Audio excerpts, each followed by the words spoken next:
the things that I've taken away on what, and the advice that I give proposal owners within the Dash community is,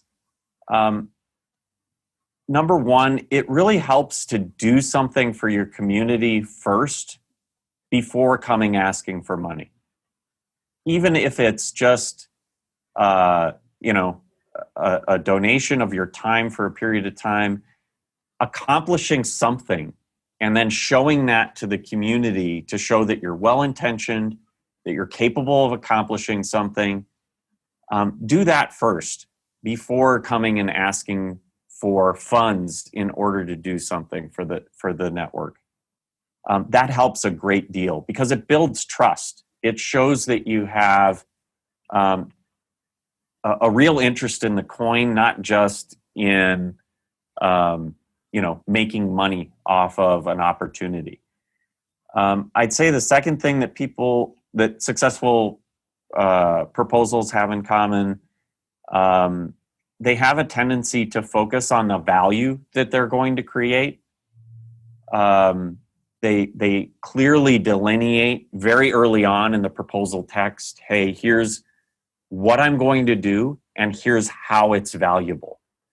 Oftentimes, that the value part comes way at the end, or it isn't even mentioned at all, and they assume that you're going to be able to read it and understand what the value is. That isn't always the case. A lot of people have different perspectives on what the network should be doing. And so you have to articulate why you think that this is valuable activity for the network. I'd say a third thing is that follow up, especially if you're planning on coming back to the network, follow up with a periodic update. Early on, that can be every single week or every month. If you get more established, like Dash Core Group, we put together a more formal presentation to the community on a quarterly basis. It's usually an hour to 2 hour long hosted call. They can ask questions. I'd say it's also really important to make sure that the voting on your proposal gets off to a good start. This is something that is not intuitive, but when people see a bunch of other yes votes, their tendency is to give less scrutiny to that proposal. And if it looks good, they scan it, everyone else is voting yes, this one seems to make sense, and they'll vote yes for your proposal.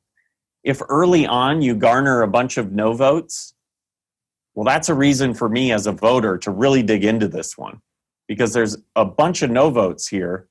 Now I'm scrutinizing. Now I'm looking for why other people are voting no. And so it just changes the subsequent votes. So it's really important when you first launch your proposal to be responding to questions and comments and clarifying anything that people are misconstruing about your proposal. And so when you first post it, don't post it at 11 p.m. and go to bed, because somewhere in the world it's daylight and people are commenting on and voting, and you aren't there to manage any of that.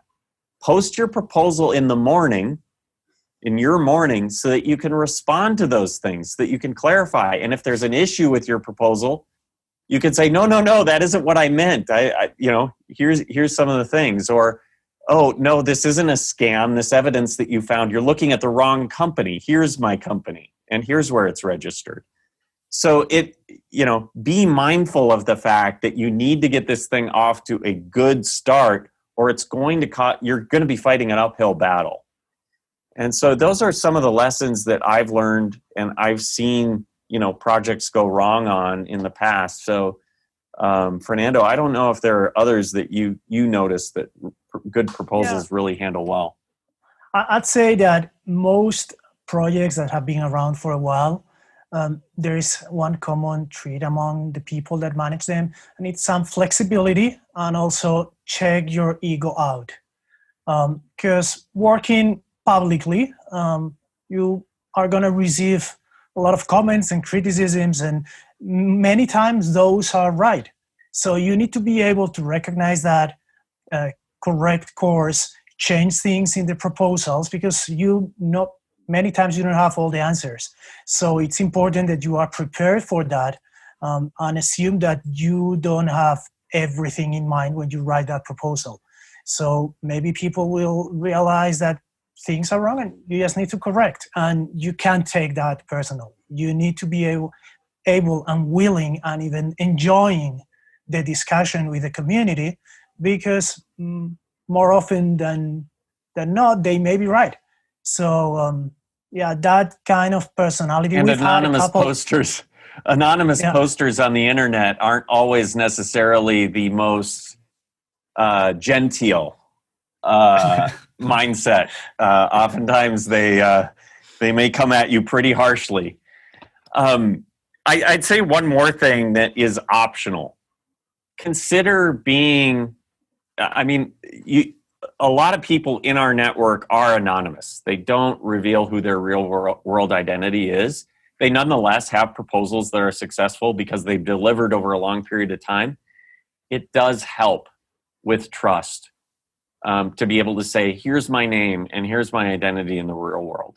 That isn't for everybody, and it isn't always necessary, but it does help garner trust. And it is a consideration that you should keep in mind as to whether or not you want to reveal your real world identity with your proposal.